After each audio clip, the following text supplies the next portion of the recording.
welcome to Shattering Myths, the program that's devoted to those of you who have come to realize that all of the world's religious, political, economic, and military institutions are corrupt, that they are counterproductive. I am Yahowah. If you'd like to join us anytime over the next 2 hours, the number is toll-free, 877-376-45. Before we get to our guest, I would like to correct something that was said in the SRN news segment. SRN is a Christian broadcasting network, where it said, "Do you believe in Jesus?" There was no Jesus. That name first came into existence in the 17th century. And not only was there no person named Jesus, but the Christian interpretation of Yahowah, the actual name of the individual, is the antithesis of who he actually was. And so there really is nothing for Christians other than belief, because evidence and reason would lead them into an entirely different direction. Now, a man who spent much of his life pursuing evidence and coming to reasoned conclusions about them, and under two different names. One would be Victor Mordecai, the other is Avi Lipkin. He is our guest. How are you, Avi? Terrific. How are you? I'm great. Now, you are in Israel as we are speaking, are you not?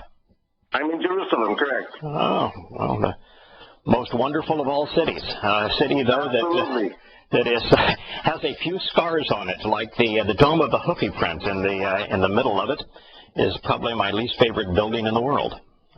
Known also as the Shrine of the Rock. I prefer to call it the Dome of the Hoofy print, because that's where, of course, Muhammad claimed that after flying the wild-winged ass from Mecca to Jerusalem, he went into the non-existent temple to meet with all of the Jewish bigwigs prior to leaping off to heaven, but finding hell en route to the seven heavens. Quite a place. Well, I don't comment on that because I'm not an expert on that. My specialty really is what's happening now. And, of course, a lot of the wild 1001 Arabian Nights imagination, there's plenty of it today, too. Yeah, I would tell you that where we probably differ on Islam is not on the consequence of Islam. We see that play out, and I think you're one of the few people who is not politically correct that's willing to pin the tail on the donkey, or the wild-winged ass in this case. But my expertise is on the scriptures of Islam. I am an expert in the Quran and the Hadith and Muhammad's life. I'm one of the few people that's actually taken the Quran and put it in chronological order. I use the chronology of the Hadith to do so, and then report on what the Quran says when it is viewed chronologically and in the context of Muhammad's life. And under that basis, this horrible religion can be easily understood. If I may correct you, sir. Yes. I don't call it a religion. Yeah, I call it a criminal psychosis. Yeah. Bent on the destruction of the human race. It's not a religion, and their God is not God. Their God is Satan, the Lucifer, the devil. He wants to kill the Jews on Saturday, the Christians on Sunday, the Hindus, the Buddhists, and the blacks in Africa any day, and then the Muslims slaughter each other in the name of that so-called God. That could only be Lucifer, Satan, the devil, who wants to kill everyone created in the image of God to prove that he's greater than God. Yeah, let me tell you the places where we agree here. Islam's first official act, the first official act of the Islamic era, was the Pledge of Aqaba. And the Pledge of Aqaba marks day one of the Islamic era. And Muhammad has been booted out of Mecca in shame. He has come up with the satanic verses, which made him a laughingstock. He came up with his wild ass rides to Jerusalem during the night, which made him a laughingstock. And as a result, he is now kicked out of Mecca. And the first thing that he does is have the Pledge of Aqaba with 12 pagan Arabs en route to Medina, which was at the time Yathrib. And the Pledge of Aqaba is a pledge to wage war against all mankind. That is the entirety of the Pledge of Aqaba.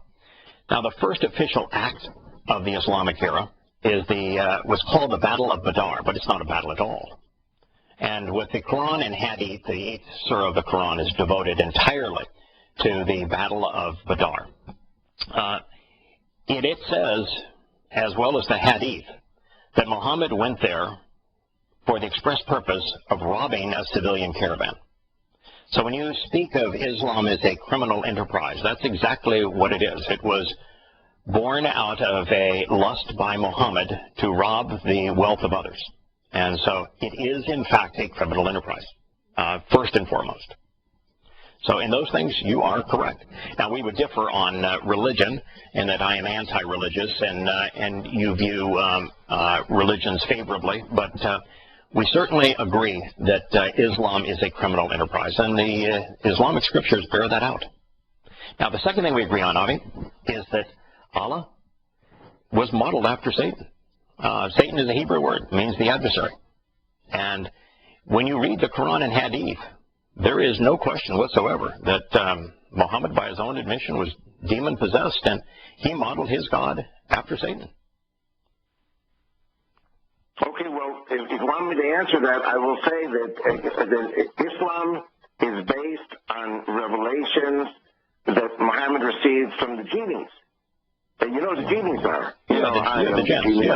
I will give you 3 requests. Yeah, the jinns. In the Quran, they are called the jinns. Correct. Don't be deceived. Jinns means the genies. You do not see any genies in the Judeo-Christian Bible. Muhammad received his revelations as a result of his epileptic seizures. When a person has a seizure in epilepsy, the person loses motor control. The oxygen cannot reach the brain for 3-4 minutes. And at that time, a person who's near death starts hearing voices.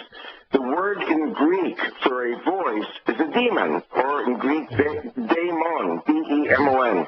So yes, he heard the demons. He heard voices. And it's I can't understand how the human race cannot get it. Yeah. That the whole idea behind Islam is based on a sickness called epilepsy, and revelations revealed to Muhammad as a result of a seizure because of his epilepsy. How many Jewish prophets or Christian apostles have you heard of who received their revelations from a sickness? Well, so Islam is based on a sickness, and it is a criminal psychosis bent on stealing and raping and slavery and killing.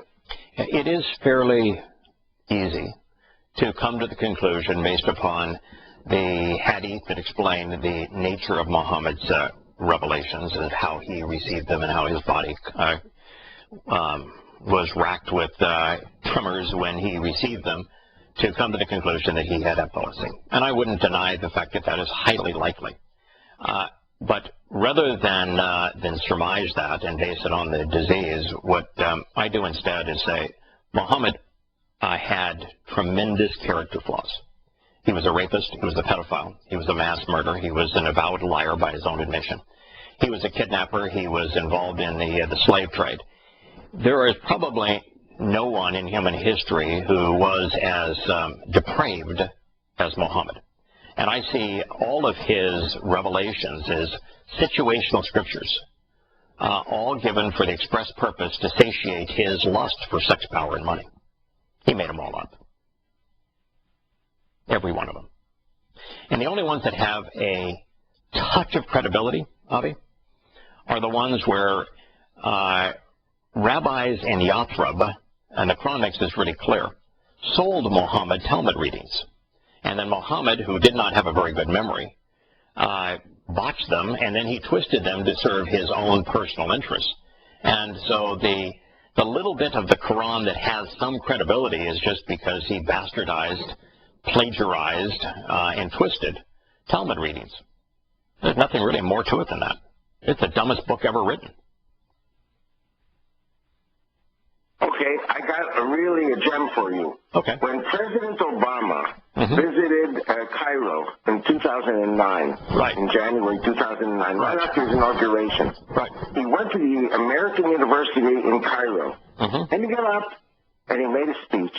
And he said to the students there in the American University that the Quran is a book of peace, and that Muslims should learn not to kill, because the Holy Quran says in Surah 5, verse 31, I think it is. Yeah, that's 32. 32. 33 is the most ruthless verse ever issued in the name of religion, and they always quote from 32, and they never say two things. One is 32 was written expressly for Jews, and it's plagiarized, and 33, of course, is written for Muslims, and it's crucify them, cut off arms and legs, murder them, imprison them, do whatever torturous things you can do to them. Yes, that's what he quoted. It's 532. That he was saying that the Holy Quran teaches us not to kill and not to do these things, but he was misquoting the Quran. Correct. What the Quran says is in 31:32, Allah commanded, taught the Jews that anyone who saves a human being saves the world, and anyone who takes the life of a human being destroys the world. But then it goes on with verse 33, which you are very correct. Where it says, anyone who makes war on Allah and his Prophet Muhammad spreads disorder in the land, we will kill, we will crucify, we will chop the arms and legs off on alternate sides, and we will banish from the earth. So basically what Obama is saying, what he should have said was that Allah said to the Jews, and by extension to the Christians, to be peacemakers, but to the Muslims he said to kill everybody. That's correct. And Obama didn't say that. Of course. And it's very important to stress that the Talmud was more or less canonized and completed by the year 500 A.D. Correct. The Babylonian Talmud. No Bedouin desert illiterate nomad could have known those things. No. And the person who wrote the Quran, the two people who wrote the Quran, it was a Jewish rabbi and a Christian priest. This is in my fifth book, Islam Prophesied in Genesis, which is also, by the way, available on Amazon and on Kindle, and also through my website. The name of the rabbi was Obadiah ben Shalom, that's in Hebrew, or Abdullah ibn Salam in Arabic, and the name of the Christian priest was Sergius Bukhaira.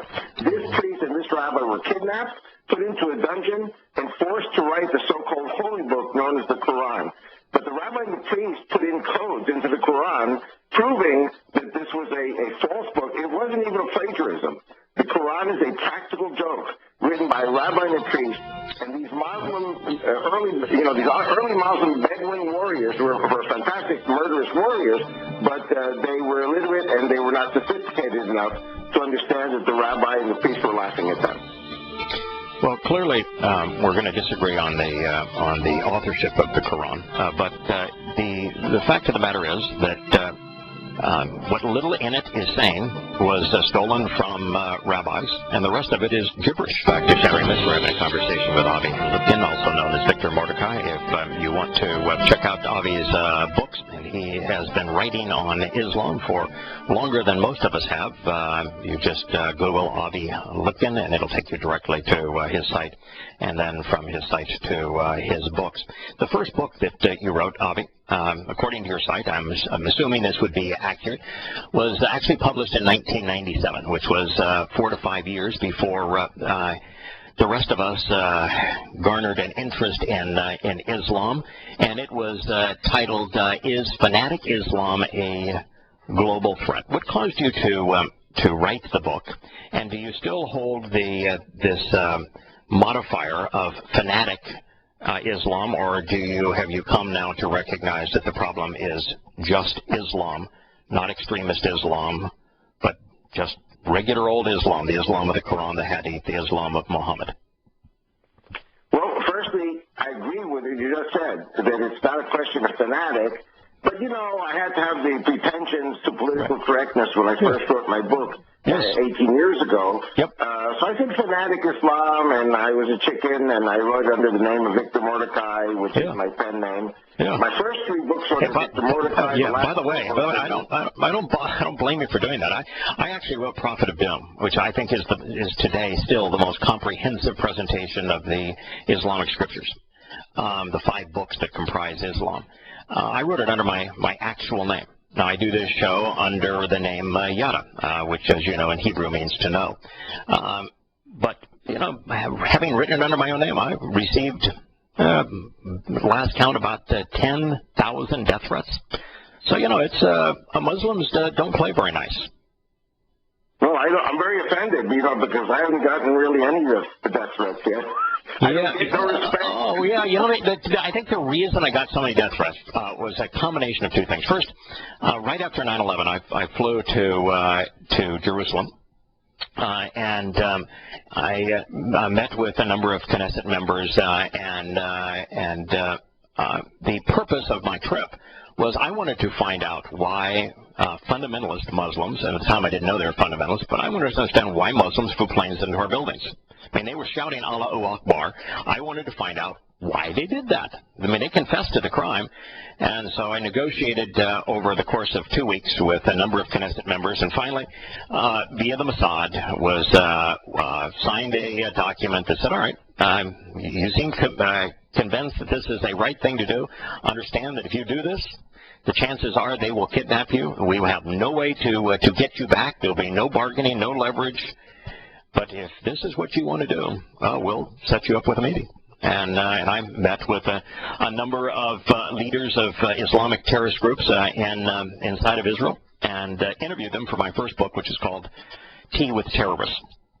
And shortly thereafter, I began to do radio programs on it, and then wrote Prophet of Doom. And Prophet of Doom is deadly to Islam, because it takes the 5 oldest and the only 5 sources written about Muhammad and the creation of Islam within 250 years of his death.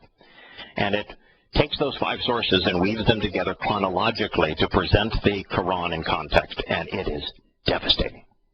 And so because of that book, I ended up doing 3,000 hours of talk radio interviews before doing my own show, and in that process, I garnered 10,000 death threats before I just finally stopped. I'm not going to read my email anymore. I just gave up reading it about 5 years ago. But Muslims don't like it when you use their own scriptures to prove that their religion is a complete farce. I think that the greatest threat to Islam is not you or me.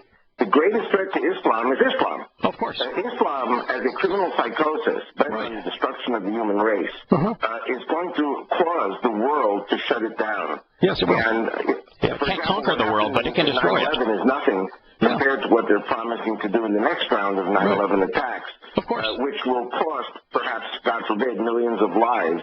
And I think what's going to end Islam is going to be ISIS, and ISIS has promised it's going to take Mecca, it's going to blow up the Black Stone, the Kaaba. In other words, ISIS is going to destroy its holiest place in Islam.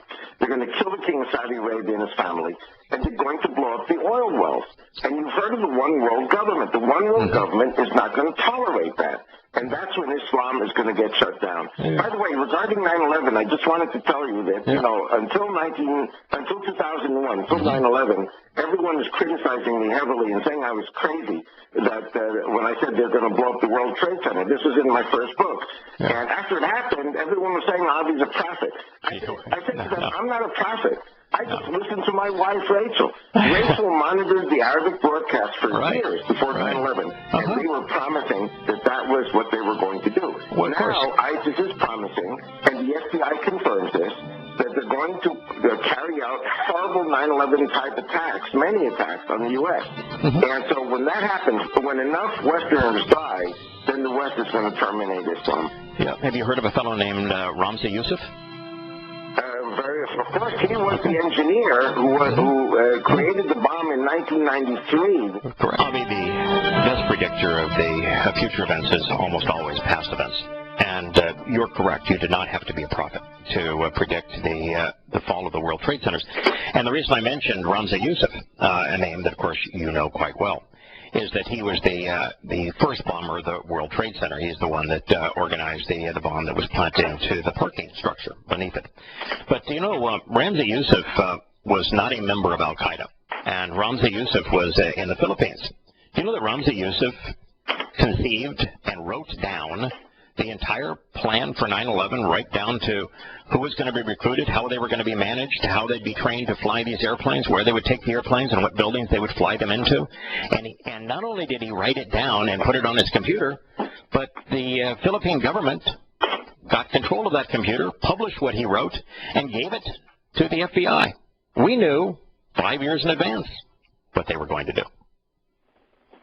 Also, also another thing very important. I imagine, I'm sure you've heard of Operation Bojinka.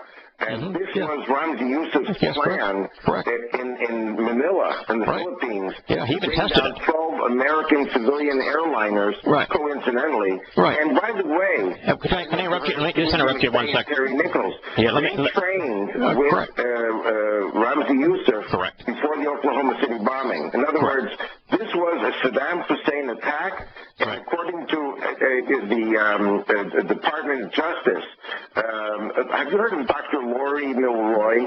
Yeah, let's back up just 1 second so our listeners are up to speed with this. The Bojinka attack was the idea of using liquid chemical explosives over the wing of an airplane to bring down the airplane by blowing up the fuel remaining in the wings. It was actually tested. The idea was conceived by Ramzi Youssef in the Philippines. He was a member of Abu Shayyaf, not Al-Qaeda, and he tested it on a flight to Japan, killed one individual. The reason that we can't have liquids on airplanes today is because of his plan. So that is absolutely true. And he is the mastermind of the first bombing of the World Trade Center and the second bombing of the World Trade Center. So all of that is factually accurate, and Americans and the government knew it. I mean, you probably heard about it. I read about it. We knew it was going to happen before it happened. Correct? But again, it has to be emphasized that he was captured in Pakistan after a botched preparation of one of these liquid dynamite bombs in his Manila apartment, and he left his computer on. He escaped through. He thought the whole building was going to blow up. He had 12 other ceramic bombs there ready to go. But again, Terry Nichols, who is a lifer in an American jail regarding the Oklahoma City bombing. The Oklahoma City bombing was blamed on the so-called crazy Christian Waco militia people, but this was a Saddam Hussein bombing. And Dr. Lori Milroy explained this to me very clearly many times. Timothy McVeigh was executed too quickly. And we never saw no one ever heard him say anything. He was killed, so he would not talk. And Terry Nichols is in jail, put away for life. They trained with Ramzi Youssef in the Philippines. This is in my first and my third books. I think one of the two of them did. It's very important. Let me tell you where we. Bigmore.com, they can get the books. Okay, let me tell you where we agree on this. One of the two trained in the Philippines. He had a relative in the Philippines, and he did train with Ramzi Youssef, and the documentation of that is extraordinarily compelling. And the manufacture of that bomb, the ammonium nitrate fuel oil bomb, was designed by Ramzi Youssef and taught to the Oklahoma City bombers. And while they may not have been aficionados of Islam, the inspiration for that bombing and the means to bring down the building was Ramzi Youssef's doing. So Ramzi Youssef, by the way, did not have ties to Saddam Hussein. Saddam Hussein hated fundamentalist Islam. But he did have, he was a fundamentalist Muslim, and his ties to al-Qaeda were only familial, not organizational. And that is that his sister began to be date and then become one of the wives of Sheikh Khalil Muhammad, who was a member of Al-Qaeda. And that's how Al-Qaeda came to know of his plan to bring down the World Trade Center. Okay, all I'm saying is that my source in the Department of Justice, Dr. Lori Milroy, was actually, chastising me and castigating me when I spoke about Islam as being a threat. And she said, no, the Ramzi Youssef was a paid Baluchi agent. Baluchistan is in Iran and Pakistan, and the Baluchis are Sunnis. They hate the Iranians. So he was a Baluchi working for Saddam Hussein, and that Saddam Hussein, through him, flat out, New York City, the TW-800 was shot out of the air by Iraqi attack. And the same with Oklahoma City. All right. We're going to agree to disagree on all of that. Let's move on to your second book. Your second book was the Islamic Threat Updates. where you provided after 9/11 information on what you thought would be additional Islamic attacks. What was the motivation for that book, and what was the core message of that book? Well, basically, after the 9/11 attacks, I had 12 months in which time to monitor everything that was going on around the world, and the Muslims were absolutely sure they were on the road to victory, to defeat America, to destroy America. And once you destroy America, the great Christian Satan, then the rest of the world falls like dominoes to Islam. What I'm saying today is you have two different ways to destroy America. One is through the 9/11 revolutionaries, but then you have the evolutionaries, who are the Saudis and the bankers and the oil companies, who are all in cahoots to bring in millions of Muslims into America and take over the country incrementally. Okay, so you're tying the OPEC connection of in Saudi Arabia in particular and American financial interests together that say that we have become our own worst enemy, and that and this we will agree. Had it not been for OPEC and America's capitulation on the monopolistic practices and the stealing of American and British assets in Saudi Arabia, Kuwait, and throughout the Islamic world, that Islamic terrorism outside of the Middle East would not exist today. It is being fueled entirely by the proceeds of OPEC. Very correct. The ironic thing is that now the golem, we say in Hebrew, the golem is the monster, actually takes over and attacks the creator of the monster.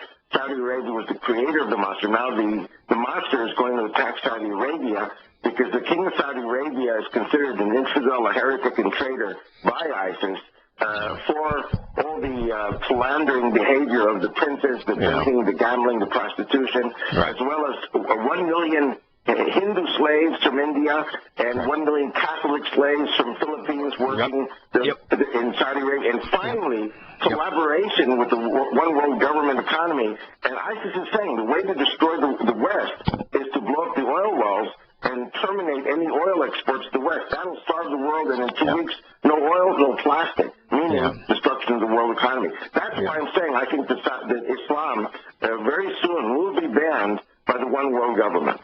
Yeah, as I look at the Islamic State, and I don't refer to them as ISIS, they were only ISIS for about 1 month of their existence. They were the Islamic State in Iraq, and they became the Islamic State in Iraq because of the American invasion.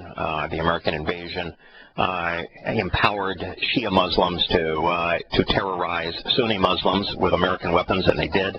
And the Islamic State was created principally to protect Sunni Muslims from Shia Muslims in Iraq. And then it grew over time to the Islamic State in Iraq and Syria, when they found that they would be able to attract more jihadists and garner more weapons if they expanded their reach. But with the exception of about a month where they were ISIS, they are the Islamic State, and I rather like the name that they chose because Islam is the defining nature of who they are. I personally, you want to survey the Islamic State and who they are and what their goals are. I do not see the Islamic State in the short order attacking Saudi Arabia.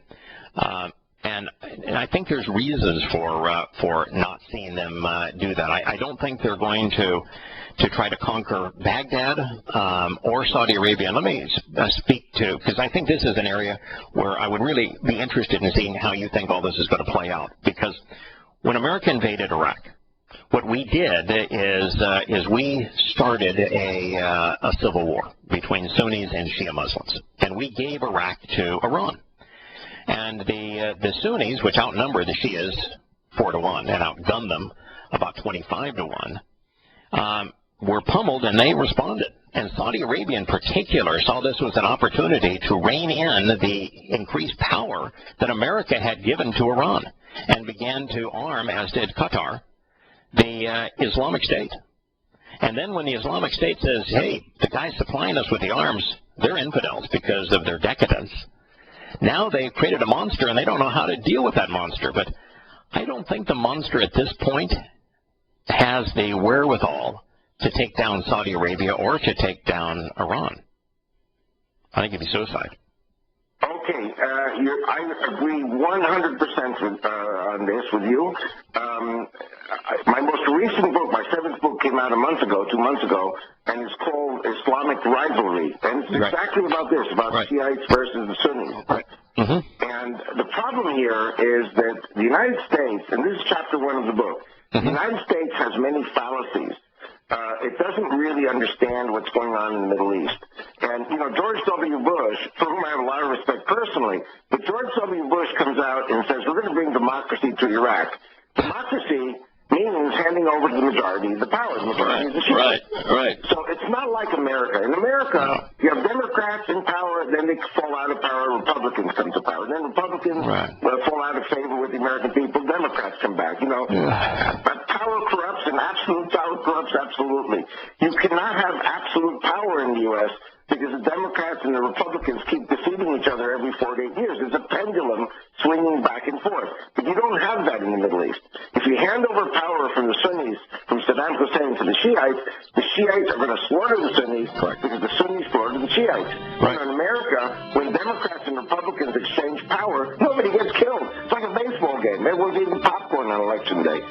But in the Middle East, America basically handed over power to the Shiites. You're 100% correct. And arm them. And what's happening now is you've got Saudi, you've got Turkey, you've got Egypt, and these are the countries scared to death, scared to death, based upon what America did to empower Shia Islam. Very correct. We'll go back to Shattering Myths. We're having a conversation with Avi Mordecai. His last book is about this fracture in Islam between Sunni and Shia Islam. Avi, I know that George Bush stated that he was trying to bring democracy to Iraq by way of his invasion. I know George Bush personally. I've spent a lot of time with him personally. I am not a fan of George Bush, but I can tell you that was not why he invaded Iraq. He wanted to be a wartime president. He saw what it did to his father's popularity. He invaded for personal reasons, having nothing to do with Iraq and democracy. And I think you're right when you say that America's foreign policy and military policy shows a complete ignorance of who we're dealing with. Well, when Bremer said, we're going to have a constitution that has a united Iraq, and the Kurds and the Sunnis and the Shias are all going to share power, and we're going to have one person, one vote, and that's what we're going to end up with as a constitution like America. I mean, it was brain dead. You could play that circumstance out 1,000,000 times and never end up with that conclusion. It was impossible. Well, indeed, one of the things I'm saying is that for those people who don't know or maybe know the history of Iran, is they had a prime minister, a nationalist prime minister by the name of Mossadegh, and he was deposed by the CIA. And instead, they brought in the Shah at full power. The Shah, the truth is, the Shah was the most faithful ally of America in the Muslim world, and the Shiite Muslim world, both in the Muslim world. But then Jimmy Carter deposed him, brought him down with Zbigniew Brzezinski. And so then after that, Saddam Hussein, who was the ally of the U.S. for 9 years of war with Iran, Saddam was the savior. And then Saddam was brought down. By George W. Bush. We built them up. We put them in power. We put them in power, and then we tore them down. We manufactured our next enemy. In each of these cases, our CIA's meddling in foreign countries is as despicable as our CIA engaging in torture. We think that the world is our sandbox, and that no crime is inappropriate. No manner of killing or of rigging governments is inappropriate so long as it serves America's interest. But every time that you use immoral means to achieve your goal, it bites you. And so we simply manufactured our next enemy. So you are correct. I would say that quite easily that what we are witnessing between the Sunnis and Shias today and the empowerment of Shia Islam did in fact begin with Jimmy Carter and Zbigniew Brzezinski. But It was exacerbated enormously by George W. Bush when he invaded Iraq, deposed Saddam Hussein, and gave Iraq to the Iranians. I'll add, with your permission, one more example. Hosni Mubarak of Egypt, it's true he fell in February 11 as part of the Arab Spring, so-called Arab Spring. Yeah, it's actually an Islamic Reformation. Yes, the plans were in the offing during George W. Bush to overthrow Mubarak, because Bush's legacy was to then invade Iran, and Mubarak said he didn't want to have anything to do with it because Mubarak said that everything America does gets destroyed. Correct. And so he said he didn't want Egypt getting involved in this adventure with Iran. So George W. worked to depose him. The timing of him being deposed was under Obama through the Arab Spring, and of course social media is what overturned all these Arab countries. And now America's going to enjoy an invasion of millions of Muslims to the United States. So the whole thing is coming apart in the Middle East. Syria doesn't exist anymore. Iraq does not exist anymore. And I think we're going to be seeing other countries coming apart. You have a city-state of Damascus, which is all there is to the original Syrian government. There's a city-state of Damascus. The rest of Iraq is controlled by the Islamic, or Syria is controlled by the Islamic State, as are virtually all of the Sunni populated areas of Iraq. They are controlled by the Islamic State. And then you have Iran controlling the Shia areas of Iraq. And so the Shia areas of Iraq, including Baghdad, are nothing but Iran West. And Lebanon is a satellite now of Shia Islam, as is the city-state of Damascus, and all the rest is this jihadi state of the Islamic State. If I may, one little correction, though. It's not just the city-state of Damascus, but it's also the corridor going to Latakia. Latakia, the northwest part of Syria, is also controlled by Bashar al-Assad and his family. And the rumors are, pretty soon, and we don't know when exactly, that Bashar al-Assad will evacuate all his troops from Damascus. It will fall to the Islamic State.